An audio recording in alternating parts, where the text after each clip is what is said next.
Donc, pour la prochaine présentation, vous avez remarqué l'accent français. Donc, évidemment, on a besoin d'un traducteur à côté. Donc, tout le monde, je vous demande d'accueillir Damien Bancal. Bonjour à toutes, bonjour à tous. Et Nicolas Fortin, et vous comprendrez pourquoi il est là, parce qu'on a participé. Il m'a donné un gros coup de main sur des informations qui, pour le futur québécois que je vais devenir, ne sont pas obligatoirement très claires. Vous êtes assez compliqué quand même. Hein. Plus sérieusement, je me présente rapidement. Je suis Damien Bancal. Je suis un ancien journaliste français qui va bientôt intégrer votre beau pays, soyons très clairs. Je vais changer complètement de monde. Je ne serai plus journaliste, mais je vais faire ce que je fais depuis bientôt 30 ans, de la cyberintelligence. Et ce que je vais vous montrer maintenant. L'idée, c'est quoi? C'est que je me suis rendu compte que les fuites d'informations personnelles, il y en a partout. Et donc, mes amis, alors ici Nicolas, mais Patrick et toute cette charmante bande qui m'accueille depuis 10 ans, je me suis dit, tiens, vous avez eu Desjardins, vous avez eu Post Canada, vous avez eu V-Media, vous avez eu les autres. Et moi, je me suis dit, tiens, je vais plutôt regarder un petit peu du côté de votre gouvernement. Alors, l'idée, c'était de dire, je vais prendre 1 heure de mon temps et regarder tout ce qu'ont les pirates dans leurs mains. Moi, ma mission n'a pas été de regarder, d'infiltrer. C'est pas mon métier, c'est vous les professionnels. Moi, je ne fais que du cyber-renseignement. Et donc, du coup, je suis allé dans ce qu'on appelle les black markets, les darknets, le web, Google, Pastebin, et je fais ma veille. Et en 30 minutes, eh bien, ça a été d'abord de réfléchir qu'est-ce que j'allais faire dans ces 60 minutes. J'ai vraiment pris un chrono et j'ai cherché en 60 minutes tout ce que je pouvais collecter sur des personnes ayant un mail environnant le gouv.qc.ca. Et à partir de là, eh bien, j'ai fait les sites web et autres, les black markets, les darknets, les Discord, les Pastebin. J'ai veillé aussi certains messages. J'ai infiltré, ou en tout cas, je surveille certains lieux où il y a des malveillants. Il y a peut-être vous, pas en tant que malveillant, mais aussi en tant que veilleur. Et ils ont une fâcheuse tendance, c'est que dès qu'on se présente comme une jeune femme, quand on est sympathique, et vous avez pu remarquer ce côté féminin qui est en moi, il parle beaucoup, et tant mieux. Je vous parle même pas des corbeaux, hein, ceux qui balancent toutes les informations pour casser le marché de leurs concurrents. Pastebin aussi, mais j'ai pris cet exemple-là, mais il y en a plein d'autres où du coup on retrouve des informations qui n'ont strictement rien à faire là. Et puis à partir de là, j'ai cherché. Alors, petit détail, je fais tout à la main. Je suis un Français, hein. Je suis un feignant, donc je n'utilise pas ce qui peut être trop compliqué pour moi. Toujours est-il que j'ai commencé à chercher et je suis tombé sur plus de 110 000 ID comprenant une adresse mail en point, un sous-domaine, gouv.cq.ca. QC, merci. Oui, je vous présente. Alors, en plus, il traduit mes vannes françaises. Oui, je suis sûr que c'est des bonnes choses. Soyons très clairs. Hein. Et à partir de là, j'ai commencé à lire les messages des pirates pour comprendre où ils les collectaient. Première collecte, alors c'est 3 parmi des centaines, hein, je vais être très clair avec vous. Ils utilisent d'abord une petite faille chez Google qui permet de taper dans tous les pré-files des fichiers qui permettent de faire des questionnaires, des demandes. Et comment font-ils? Eh bien là, bon, je vous ai sorti le dork, je vous le fournirai, hein, ils m'ont toujours pas répondu chez Google, donc c'est presque qu'un détail. Et donc là apparaît via Google tous les questionnaires, toutes les demandes de rendez-vous, tous les sondages. Et à partir d'une modification simple, hein, vous avez le pré-file de base, vous remplacez edit/response, et là vous avez les mails et les numéros de téléphone. Voilà une première possibilité de vol d'informations qu'utilisent ces pirates, ces malveillants pour la collecte d'informations. Ah, on n'est pas encore avec Post Canada, on n'est pas encore avec V-Media et compagnie, hein, on y vient. Ensuite, les piratages. Toutes les adresses que je vous montre là, ce sont des sites que ces gens ont piraté en volant les bases de données, dans lesquelles ces bases de données, il y avait des mails professionnels de personnes du gouvernement canadien. Québécois. Deux fautes. Ça, c'est les premiers sites à l'international. Pourquoi je vous dis ça? C'est qu'il y a un exemple qui m'a, moi, entre guillemets, un peu choqué. C'est que j'ai des membres du gouvernement, avec leur mail professionnel, qui ils vont sur des sites coréens, japonais. Je n'ai rien contre ces éléments-là, hein. Mais du coup, si on commence à utiliser son mail gouv.qc.ca sur des sites très très loin, bah déjà, on est en train de faire du social engineering. C'est un petit peu ma spécialisation. Pardon d'ailleurs aux membres du gouvernement à qui j'ai parlé tout à l'heure et qui m'ont tellement donné d'informations que j'ai dû me présenter pour leur dire « Vous inquiétez pas, je ne dirai rien ». Ils m'ont dit « Vous n'avez pas de choix, de toute façon, on finirait dans le béton ». Donc toujours est-il qu'on n'ira pas jusque-là. Ça, c'est le côté international. Ça, c'est le côté local. Voici les sites qui ont été piratés par ces populations-là. Ce n'est que ce que j'ai trouvé en 1 heure. Hein. Voilà les sites qu'ils ont attaqués pour voler des bases de données, pour infiltrer et donc pour extraire ces fameux mails qu'on peut considérer comme sensibles hein, dans un moment où on parle de guerre économique, mais aussi de guerre sociale, politique. Et donc, à partir de ces éléments-là, la troisième phase de collecte d'informations, c'est les clouds, les fameux nuages qu'utilisent tous ces pirates. Moi, mon but est de les trouver pour remonter leur boutique, pour remonter les forums et les lieux où ils en discutent. Là, ces deux-là, j'en surveille 6000. C'est Noël. Alors, on a beaucoup entendu parler, il y a 1 an, 2 ans, Troy Hunt qui nous expliquait des bases de données qui avaient fuité à droite à gauche. Les mêmes bases de données étaient vendues 45 $ il y a 3 ans. Aujourd'hui, il existe de nouvelles compilations que tout le monde souhaiterait récupérer parce qu'on ne sait pas du tout le contenu qu'il peut y avoir dedans. Sauf que quand on a quelques contacts ou alors l'accès à un 0D que eux ne corrigent pas parce qu'ils ne le connaissent pas, ça permet d'accéder à ce genre de résultats. 110 000 adresses mail, courriel, gouv.qc.ca. On en a extrait 97 000 avec un mot de passe. Ah oui, petit détail, avec un mot de passe en clair. Je ne parle pas de H, hein. Voilà, on a le clair, on est heureux. On a 90% qui ne sont pas dans les outils, HIP, dataleak.ru, etc., etc.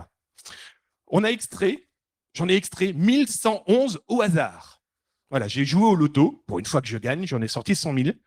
J'en ai extrait 1111. Et à partir de là, voilà tous les sous-domaines des mails correspondant à ces professionnels avec leur mot de passe. Donc là, je les ai classés par ministère. Et c'est là où Nicolas est intervenu parce que je lui dis, mais ça veut dire quoi tout ça? Moi, j'y comprends plus grand-chose. Je pensais m'amuser 1 heure et me retrouver avec 2-3 éléments. Et je suis fini avec l'intégralité du gouvernement. Alors, pas l'intégralité. Est arrivé mon super héros et je lui dis, what the fuck? Mon seul mot anglais. Hein. J'ai mis du contexte sur les informations qui sont là parce que comme Français ne connaît pas notre réalité du gouvernement du Québec, donc étant donné que j'ai une certaine connaissance, j'ai aidé à contextualiser toutes les informations qui ont été là. Puis là, on voit ça, mais là, je vais le repasser là. Ça, c'est un extrait des 67 000 avec le mail professionnel, donc le sous-domaine ministériel et les mots de passe. Alors, je vais être très clair avec vous, j'ai appris un mot caviardé. Tout n'est pas caviardé normalement, c'est fait exprès. Hein. J'adore, moi, les mots de passe comme toutoune, sac à puce, etc., etc. Mais on en parlera ensuite. C'est merveilleux.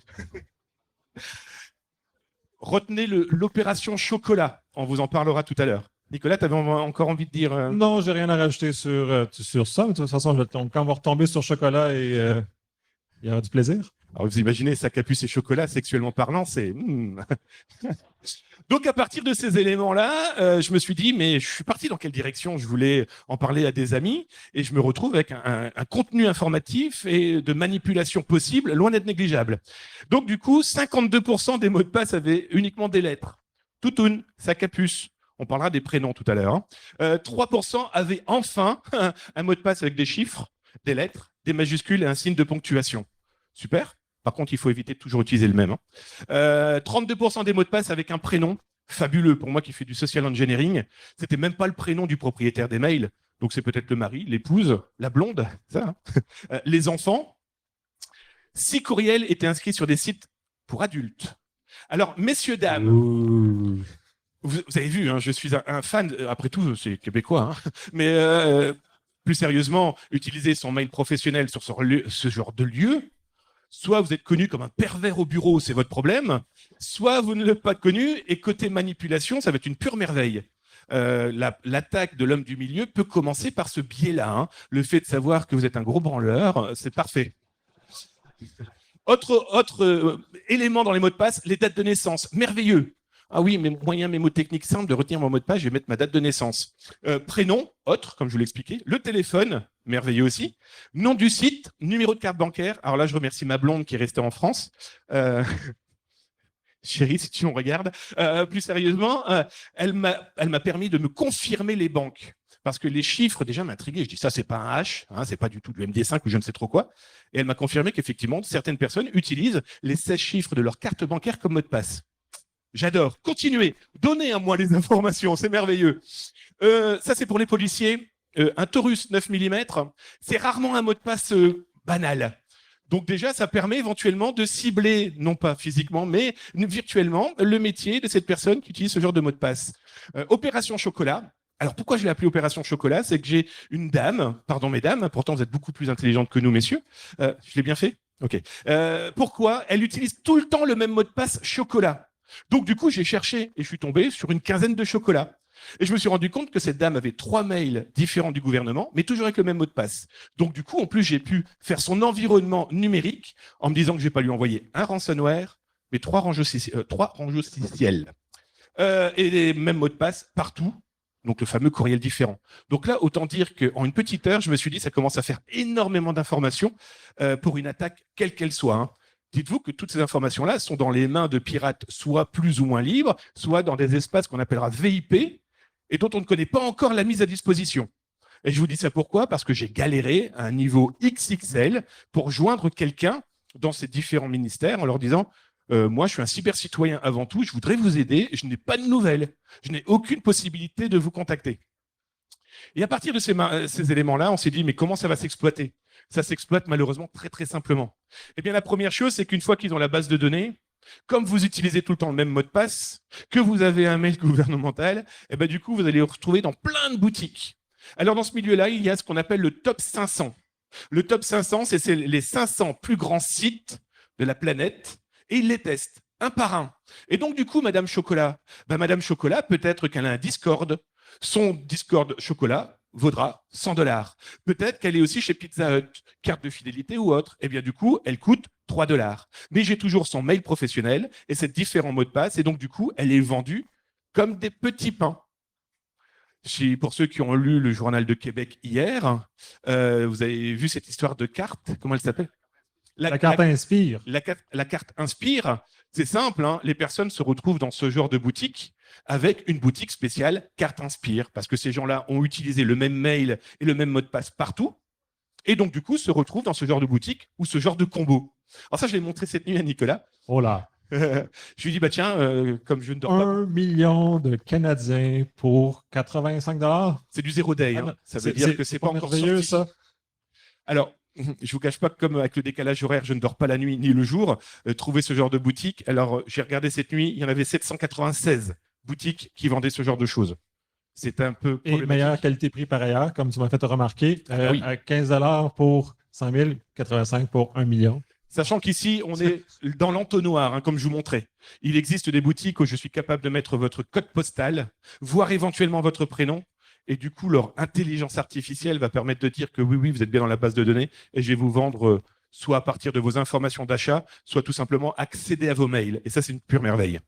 Et donc, comme j'ai vu l'article hier à parlant de cette carte, il y a aussi des boutiques qui vendent tous vos points de carte de fidélité. Et ça, c'est une pure merveille. Et quand vous avez des gens, je voyais dans l'article du journal d'hier où la personne disait j'ai plus de points sur ma carte de fidélité. Et il râle, je le comprends. Parce que n'oublions pas quand même que les points de fidélité, c'est aussi de l'argent. Et donc, attaquer votre mail et votre mot de passe, qui est donc généraliste, me permettra peut-être aussi d'accéder à votre carte de fidélité. Et on finira sur ça. Utiliser son mail professionnel à des fins personnelles, c'est clairement un suicide numérique. D'autant plus quand on travaille pour une institution, une administration. Aujourd'hui, vous ciblez, je ne parle pas de Magento et compagnie, hein, juste avec ces petits doigts, hein. Vous prenez 10 personnes, et elles vont les faire une par une. Et il va y avoir un superbe catalogue sur ces cibles. Nom, prénom, métier, profession. Je ne vous parle même pas du social engineering sur les mots de passe. Alors après, sur la visite des sites, c'est un véritable problème. Entre les personnes qui passent leur temps personnel avec un mail professionnel sur des sites pour les enfants, sur les sites de voyage, voire sur des sites étrangers, parce qu'ils ont un Français qui va sur un site français à partir d'un mail et d'un identifiant professionnel québécois. Rien ne dit que le site français n'a pas été infiltré. Rien ne dit que le site coréen, comme on l'a vu tout à l'heure, est peut-être infiltré pour que vient faire cette personne? Que vient-elle visiter? Pourquoi vient-elle? N'y a-t-il pas un moyen de la contacter pour la manipuler? Oh, ça tombe bien, elle était sur un site pornographique, on va parler de ses penchants, etc., etc. Voilà. Aujourd'hui, utiliser son mail professionnel, c'est un pur suicide. Donc, infiltration, filoutage, hameçonnage, ingénierie sociale. Je suis en train de finir le CTF pour demain. Ma cible est assez rigolote. Gouvernement, c'est pas vous. Rançonnage. Et surtout, à partir de certains éléments, on est capable de retrouver vos photos. Je vous montre un black market qui vend les photos Vincennes. Pour faire quoi? Pour faire des fausses pièces d'identité. Donc moi qui galère à remplir des milliards de documents pour un visa, quand vous voyez que pour un certain nombre de petits dollars, on est capable de se faire une fausse pièce d'identité avec vos données, il n'y aura qu'à changer la photo, ça devient un véritable problème. Je vous remercie. Alors, j'ai fini par une petite vanne. Les musiciens, je vous invite à faire la musique qui est en bas sur la partition. Mais si vous êtes du gouvernement, n'hésitez pas à me contacter pour que je vous fournisse les informations. Je suis venu en paix. C'est les 5 notes de tin, tin, tin, tin, tin. Rencontre du 3e type. Messieurs, dames, merci. Je vous laisse.